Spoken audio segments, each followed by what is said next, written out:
Assalamualaikum warahmatullahi wabarakatuh. Di sini saya Mega Sustiawati dengan nomor NIM 2010411236 dari kelompok 10 akan sedikit menjelaskan tentang manajemen risiko pada perusahaan pedagang besar.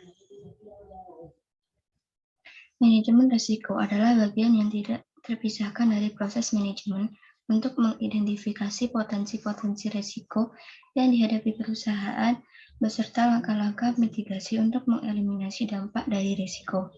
Perusahaan berkomitmen untuk mengelola risiko secara konsisten dan berkesinambungan. Elemen langkah-langkah dalam manajemen risiko. Yang pertama, membangun konteks risiko. Dalam persiapan untuk penilaian konteks risiko harus didefinisikan konteksnya dengan mempertimbangkan 3 faktor kunci, yaitu konteks internal, dan manajemen risiko. Adapun poin yang harus dipertimbangkan di konteks eksternal meliputi persaingan, reputasi, lingkungan, dan politik. Dan poin yang harus dipertimbangkan dalam konteks internal meliputi struktur organisasi, budaya, dan selera risiko. Yang kedua, identifikasi risiko. Sumber risiko harus diidentifikasi untuk dianalisa probabilitas dan akibatnya. Sebagai contoh, sumber risiko utama bagi perusahaan terdapat pada konteks risiko dan risk breakdown struktur yang dapat digunakan sebagai alat untuk mengidentifikasi risiko. Yang ketiga, analisa risiko. Proses ini membantu dalam memahami risiko. Proses analisa risiko dapat menggunakan metode kualitatif maupun kuantitatif. Yang keempat, evaluasi risiko. Tujuan evaluasi adalah untuk membantu dalam pengambilan keputusan. Hasil evaluasinya adalah daftar risiko yang memerlukan penanganan yang berada dalam risk epithet untuk diterima. Yang kelima, pengendalian risiko. Menyiapkan dan melaksanakan rencana penanggulangan risiko serta melakukan penurunan derajat kemungkinan dan konsekuensi yang ada dengan menggunakan metode transfer atau mitigasi risiko.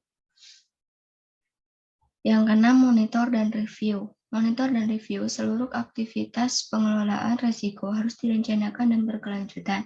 Penanggung jawab untuk setiap aktivitas harus ditetapkan.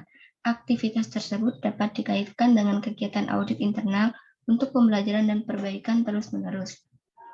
Yang ketujuh, komunikasi dan konsultasi. Komunikasi dan konsultasi dengan pengambilan keputusan internal dan eksternal perusahaan untuk tindak lanjut dari hasil manajemen risiko yang dilakukan. Manajemen risiko perusahaan diterapkan di level strategis dan level operasional. Manajemen risiko juga diterapkan pada proyek yang spesifik untuk membantu proses pengambilan keputusan. Bentuk risiko yang akan dialami pada sektor bisnis konstruksi antara lain: A. Naik dan turunnya harga barang konstruksi memberi pengaruh pada pekerjaan yang sedang berlangsung. Solusi yang dapat diberikan antara lain, sebaiknya perusahaan memiliki gudang yang menyimpan beberapa bahan baku yang diperlukan, dan itu bisa dipakai sewaktu-waktu jika dibutuhkan pada saat harga pasaran mengalami kenaikan atau berfluktuatif. B. Kebutuhan tenaga ahli dalam bidang konstruksi yang berkualitas dan salary atau gaji yang harus disediakan harus dengan keahlian. Dan biasanya mereka yang memiliki ahlian atau skill yang sangat pintar dalam menegosiasikan gaji yang diinginkan, dalam artian mereka adalah bargaining position, daya tawar yang kuat. Solusi yang dapat diberikan antara lain, sebaiknya pihak manajemen perusahaan membuat ketentuan yang jelas dan tegas tentang gaji dengan kaitan pada keahlian skill yang dimiliki, sehingga semuanya menjadi jelas. Sektor bisnis tobacco atau rokok. Adapun bentuk risiko yang dialami pada sektor bisnis ini antara lain: A. Keluarnya undang-undang atau peraturan dan keputusan lainnya yang tidak membolehkan merokok di tempat tertentu sehingga membatasi penjualan merokok. B. Penjualan serta kampanye dari berbagai pihak, baik pemerintah maupun LSM, lembaga swadaya masyarakat, tentang bahaya merokok bagi kesehatan. Seperti merokok tidak baik bagi ibu hamil, tidak baik bagi jantung, tidak baik bagi anak-anak, dapat menyebabkan kanker, dan lain sebagainya. Solusi yang dapat diberikan untuk seluruh bentuk risiko yang dijelaskan di atas antara lain mencari pangsa pasar baru di mana undang-undang atau peraturan larangan merokok belum begitu kuat dikampanyekan. Yang kedua, sebaiknya perusahaan rokok menjalin kerjasama dengan berbagai pihak melalui kebijakan win-win solution.